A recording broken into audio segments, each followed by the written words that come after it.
Guten Tag, Fan Formula. It is that time of the week. We have our questions, and sorry, this is a little later than usual. I did forget about Fan Formula because I was too busy enjoying the sun. I forgot what it looked like, so I wanted to soak it all in before it disappears again. I guess I should start with saying I hope the Three Musketeers who went to the F1 in pubs meetup in Birmingham had a really good time. It seemed like they did, whether it's on their Fan Formula video and their tweets throughout the day.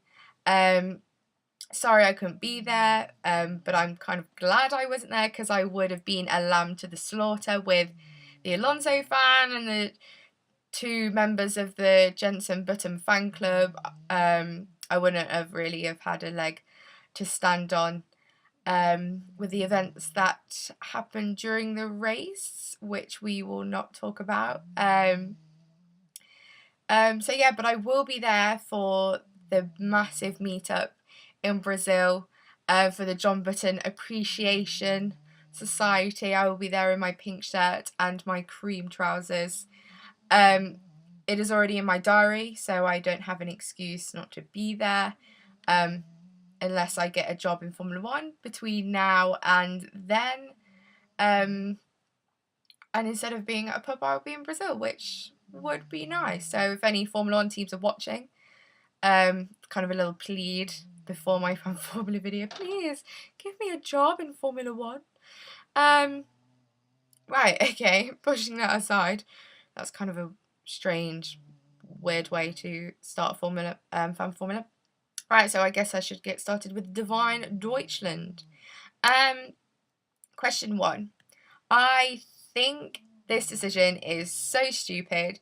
I could understand if the championship was what it was like last season, where Red Bull just ran away with both and they were getting kind of pole position after pole position and win after win, but they're not. So I don't understand the need for them to be investigated. Formula One is all about innovation and standing out from the rest of the pack, which is what Red Bull and Adrian Newey are all about. So if the FIA don't like to see teams finding loopholes within the regulations, then they should make the rules more strict and not as vague as they are, because anyone can interpret the rules differently and say, well, it doesn't say that I can't do that. So at the end of the day, the FIA have only themselves to blame, and they should really begin to consider rewriting their rules and regulations for Formula One, and then they wouldn't have this problem, would they? So listen, FIA people, if you're watching. Question 2. Sorry about that. Question 2. Kamui Kobayashi really impressed me on Sindeno from 12th to 4th. That's a brilliant drive. Sauber are really becoming a force to be reckoned with in Formula One. They're scoring consistent points and they're really kind of heating up the mid-table battle with those teams. So that's really nice to see. And as much as it kills me to say this, Fernando Alonso really impressed me. Even if you don't like him and you can't stand him, you have to give it to him. He's a bloody good driver.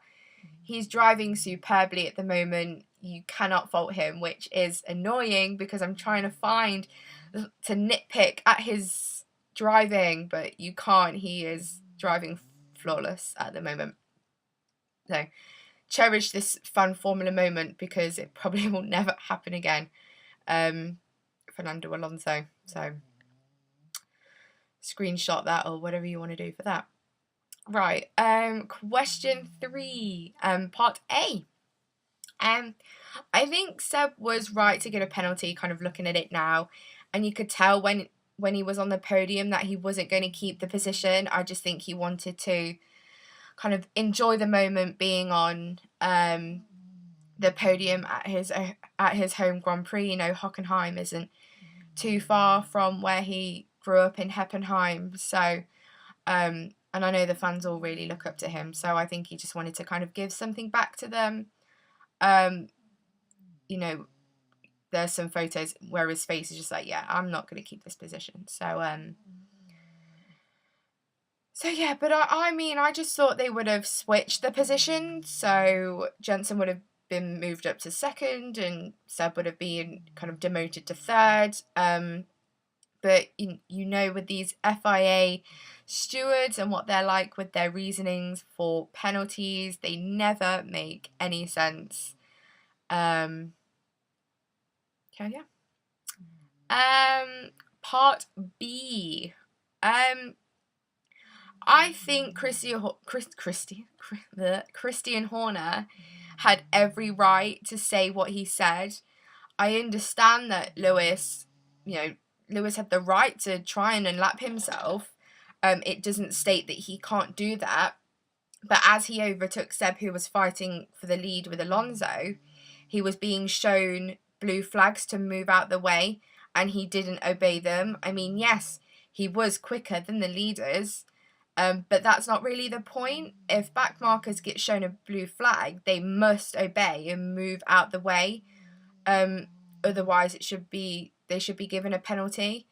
We heard on the radio that Lewis was like, "Okay, guys, I need to retire the car. There's something wrong with it." But then he carried on to continue, and obviously McLaren probably told him to stay out there and kind of help Jensen by kind of slowing up Seb. But if back markers get shown the blue flag, they should just move out the way. Simple. We've seen in past races that back markers have been penalised for ignoring blue flags, so I can't see why it was different on Sunday. Yeah, there we go. There's nothing really much to say about that. Right. Question suggestion by rkid84. I think this is just going to be a really, really sweet and simple answer. I think this championship is Fernando Alonso's to lose. We saw in 2010 what can happen in this kind of situation, so I guess we'll just have to wait and see. There you go. Short and sweet. So yeah, there we have it. This fun Formula video. I hope you've enjoyed watching. I hope I haven't bored you too much. And I guess I shall see you all next week for next week's installment. Toodles.